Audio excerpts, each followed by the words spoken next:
it's Mrs. Z, and this is a grade 5 mission to lesson 11 exit ticket. Use estimation and the place value reasoning and to find unknown product. Explain how you know. Okay, so when we have this product is, I'm going to rewrite that down, 647 whole numbers times 63. They said that is the same as 40,761. I'm not going to put a comma there. I could do actually. And then I will use the decimal at the end. So you'll know that you could have that decimal at the end of the number. Now, if I have same digits, 606 and 4700 times 63, it tells me that my digit in my answer are going to be the same. When I calculate it, I can multiply 670 by 63 and I will get the same absolutely digits. But this number is 100 times smaller.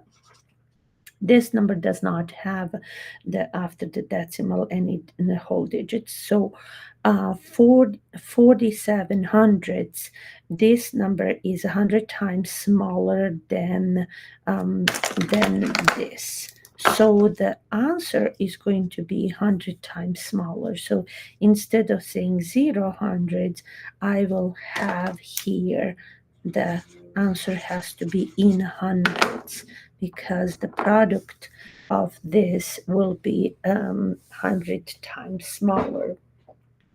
So that's what its final answer, and that is 407 wholes and 61 hundreds.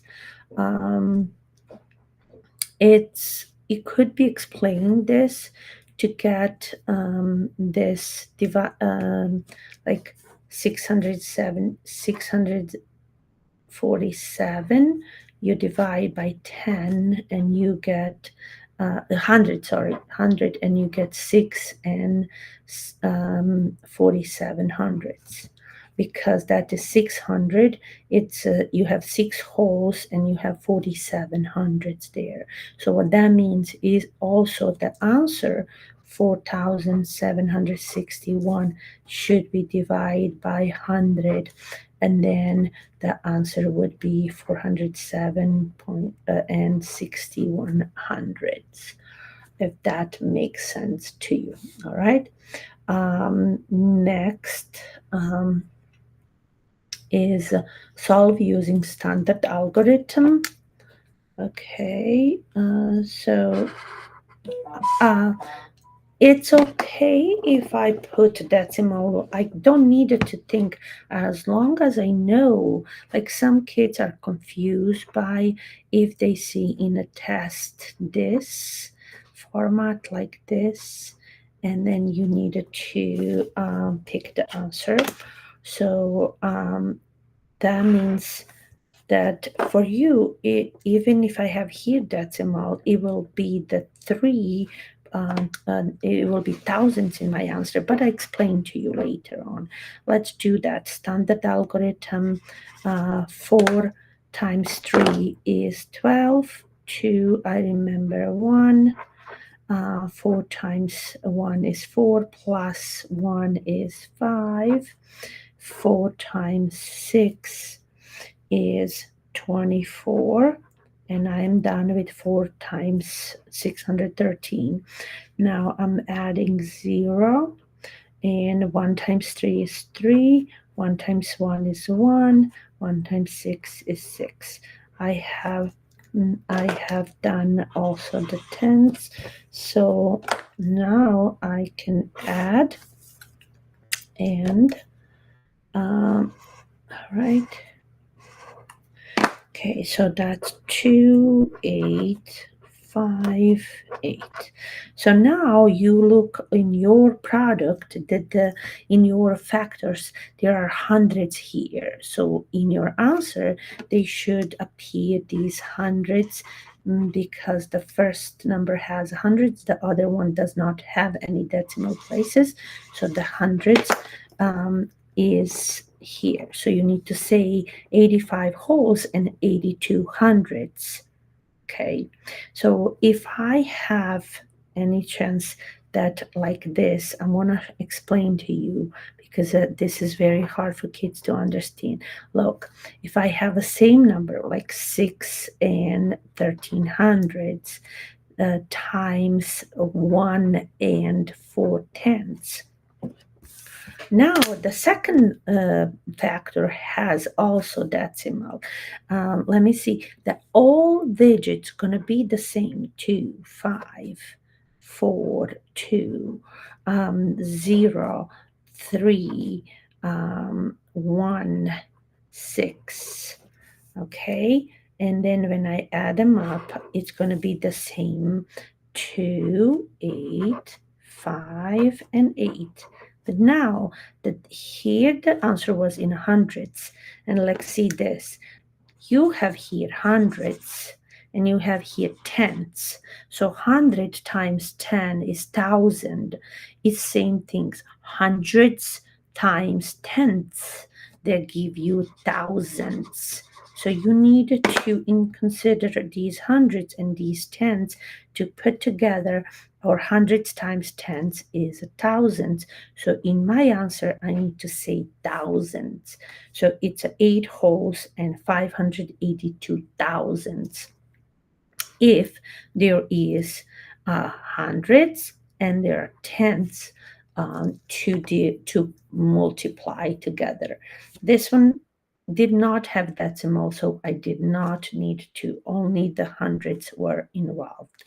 Okay, let's do this one here. 104 and 35 hundredths times 34. Again, 34 is whole number, does not have after the decimal any digits. So here I have to deal with hundreds. So that will make me at the end, I need to worry about this. 4 times 5 is 20. Remember 2. 4 times 3 is 12. Plus 2 is 14. Remember 1. 4 times 4 is 16. Plus 1 is 17. I remember 1. 4 times 0 is 0, plus 1 is 1, and then 4 times 1 is 4. Okay, so I got those. Now I'm going to draw lines so I'm not going to mess the structure of my work. I'm done with once. I'm going to put the 0 there. Now I'm doing 3 times. This is done. 3 times 5 is 15. 5. Remember 1. 3 times 3 is 9. Plus 1 is 10. Again, I remember 1. 3 times 4 is 12. Plus 1 is 13. I remember 1. 3 times 0 is 0, plus 1 is 1. And then 3 times 1 is 3. So here is all the digits we need to add. Okay, so 0 plus 0 is 0, 9, 7, 4, 5, and 3. And now we'll look back in our problem, and we say here there are hundreds, so they need to be said in our answer. So this is going to be where the decimal is going to be. Now 1, 2, 3, we can do comma as well. So this is really a big number. 3,547 and 90 hundredths. We can also write that without 0, but then we will say 9/10 because 0 hundredths, 9/10 is same as 90 hundredths. All right, guys, that was Exit Ticket Grade 5 Mission 2 Lesson 11, and it was Mrs. Z. Okay, make smart choices. Be happy. Bye-bye.